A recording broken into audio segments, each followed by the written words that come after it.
Q&A. Question is, I enjoy your channel. What about that movie Fathead? I realised that wasn't long term exactly, but is there a simplified explanation of ketosis valid at all? Their movies seem to do a decent job at promoting the Atkins diet. Care to comment? For the record, I'm into 811. Just thought I'd get your thoughts on the matter. Cheers. Well, there's good websites out there. AtkinsExposed.org, AtkinsDietAlert.org. This whole movie Fathead, all it is doing is basically telling people good things about their bad habits. I mean, can you imagine if you're a movie producer who wants to finance a movie and you're like, wow, how are we going to get money to promote a McDonald's diet? That's basically what Atkins is easy. Paleo diet is easy. Primal diet's easy. You just go to KFC with your wearing your Vibrams. Thanks. And got some juice here. Fast food. That's what I'm talking about. I love that when there's bottles of organic juice just rock on next to your book there.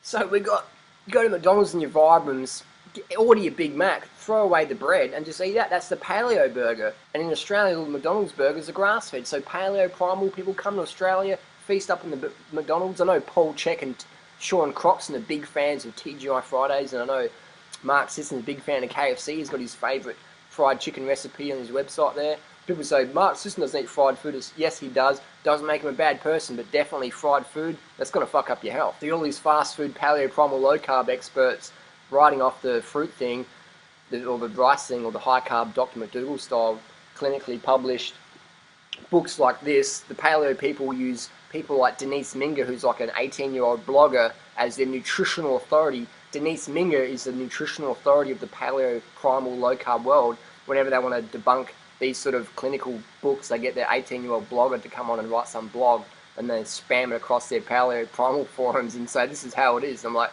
sorry guys, that's bro science, that's dogma, that's 18-year-old blogger opinion. This is clinical data. I can see that there. Dr. Neil Bernard's program for reversing diabetes. People just read this. Read this. Try and get her to debunk this, because that's pretty entertaining when you get the 18-year-old blogger who's got the English qualifications to trying to debunk the clinical studies. Interesting stuff, guys. The paleo, primal, low-carb, fathead world is in dire straits when they get the 18-year-old blogger to get on there and write stuff off. But here's the thing, Denise Minger, lovely girl, nothing personal against Denise Minger, she actually eats the fruits, she eats the high-carb diet, which is... that's crazy, isn't it? So, my opinion on the Fathead movie, it's a bunch of fucking nonsense. They're basically just telling fat people, sit on the couch, throw away the running shoes, get rid of the oat bran, get rid of the bananas, and pick up the bacon and eggs. Just make sure they're grass-fed, but it doesn't matter. Paul Check eats at TGI Fridays, and so does Sean Croxton, so just go to your fast food restaurant with your friends and make sure you eat extra bacon instead of the steamed baked potatoes. And if the naughty waitress throw some brown rice on your plate, make sure you scrape it off and fill it with some big dollops of cream and butter. Have a big block of butter on your plate, because that's healthy and that's going to get you lean. And all those high-carb people, they got it wrong. Carbs make you fat. Look at all that fat on there. Oh, fat man. I watched a movie called Fathead, and I think it's got some good valid points, so I'm eating a lot more bacon and eggs now, and I don't eat oatmeal anymore. Instead of eating oatmeal, I eat like a block of butter. I go to Whole Foods to get a block of butter for lunch, and it's very satisfying. I just eat it like that, just scrape it off, eat the block of butter. And so I think Fathead was very educational, documentary. I like to eat a lot of fat, and I think meat's very healthy and part of a balanced diet. Yes. So I've got to get back to the barbecue now. It's just hilarious. It's just hilarious. You got to laugh at the idiocy. Fathead, what a movie. If you're fat in their head, then perhaps you deserve that movie. Check yourself off with atherosclerosis. Check yourself off with stroke. And look what happened to Stephen Burns. Stephen Burns was the head of Weston A. Price Foundation. He died of stroke. He was similar to my age, died of stroke. Rest in peace, Stephen Burns. Dr. Atkins died obese. He had chronic atherosclerosis based on the medical reports that were done. Enough. This high carb stuff is where it's here to stay. So that's just bottom line. So ketosis. I'll tell you what happens when you go to ketosis.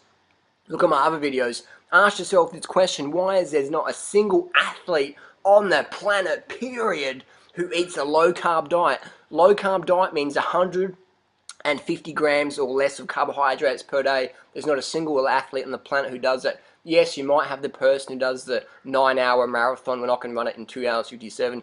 You might have the person who plays golf low carb. You might have the person who drives to the gym and pedals on the treadmill for 5 minutes, and they're the athlete, and they're athletic, but you know what I mean. I'm talking like hardcore fit, man. And then people go, oh, but what about Jonas Colton? He's not low carb. I emailed Jonas, lovely guy, and he eats fucking heaps of carbs. He just promotes healthy fats. So someone says, oh, because you promote linseed oil that you're a low carber. They like to cherry pick information. So there's not a single low carb athlete in the world. Low carb means ketosis. Ketosis means ketoacidosis. Ketosis means your breath stinks, your fart stinks, your colon's clogged full of animal products. It means that you're really just hitting the wall. In running, we call it hitting the wall. In cycling, we call it bonking. I mean, bonking sounds fun, but it's just go for a ride on your bike or go and deal with your kids all day when you're in ketosis, and you tell me if that's fun. I don't know about that, but it ain't fun. So ketosis is something you want to stay away from. Eat as much carbs as you want. Just stuff in as many carbohydrates as you want. Get the bowl and just brown rice, potatoes, fruit's the best. Fruit's the best by far. But no one got fat on brown rice or corn or barley or quinoa or aramet or millet. Blah, blah, blah. All these high carb, low fat sauces. People add oil and shit to their corn chips. So they have like corn and 50% oil. Now it's a corn chip and people call it carbohydrate. In actual fact, half the calories come from fat, when corn in its natural state, maybe 3% calories come from fat. So let's get real, let's get high carb, let's get low fat, let's get vegan, let's get fruit on the menu, let's get whole food carbs on the menu. If you don't like the fruit, fair enough. If you don't like fruit, eat your wheat pasta, eat your millet, whatever. Get the carbs in, get the animal out, get the oil out. Keep your nuts and seeds low. The fat you eat's the fat you wear. If you want to be a fat head, eat lots of fat. Look at my friend Jimmy Moore. Jimmy Moore's a lovely guy. Nothing personal against him. Did an interview with him even. Jimmy Moore, one of the biggest names in the paleo primal low carb movement. Jimmy Moore's obese. Lauren Cordain, fat, overweight, nice people. Sally Fallon, fat, overweight, nice people. But look at the message they're giving. They're saying eat all the fat you want. Carbs are bad. Carbs make you fat. And it's like, hang on, isn't anyone paying attention? How come all these fat gurus are telling fat people to stay away from carbs and they're fat themselves? What's going on? Is Lauren Cordain, the head of the paleo movement, sneaking bananas? Is Sally Fallon drinking too much organic apple and blackberry juice? What's going on? Is Jimmy Moore going down to the Chinese vegan restaurant and ordering big buckets of steamed brown rice and broccoli? What's going on there? And then you got the other primal proleo people pumping up steroids, jacking up steroids, doing intermittent fasting. I won't mention any names there, but people doing steroids, liposuction, face surgery, and that doesn't make them bad people. If you get, face surgery and hair implants and $50,000 in your teeth, doesn't make you a bad person. But when you're saying that person looks amazing, it's like, well, we're actually doing some steroids, they're doing a lot of facial surgery, they're doing liposuction. So maybe not the best example of a natural sort of body type. And again, it doesn't make a bad person just because you're a paleo, primal, low carb person and you're doing steroids and you're doing all this stuff. Doesn't make you a bad person, but it makes for some confusion out there when you sell out for money and let people ruin their health and you just cash in your way to the bank in Malibu or whatever.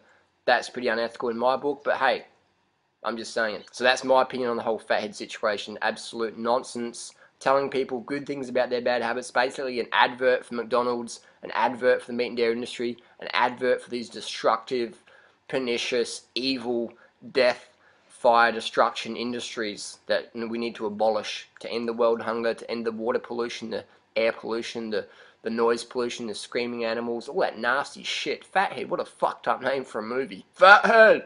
But you need healthy fats and grass-fed butter and cheese and dairy and fermented goat's milk. That's what you need. Healthy fats, grass-fed steak and bison. You lot of monkey.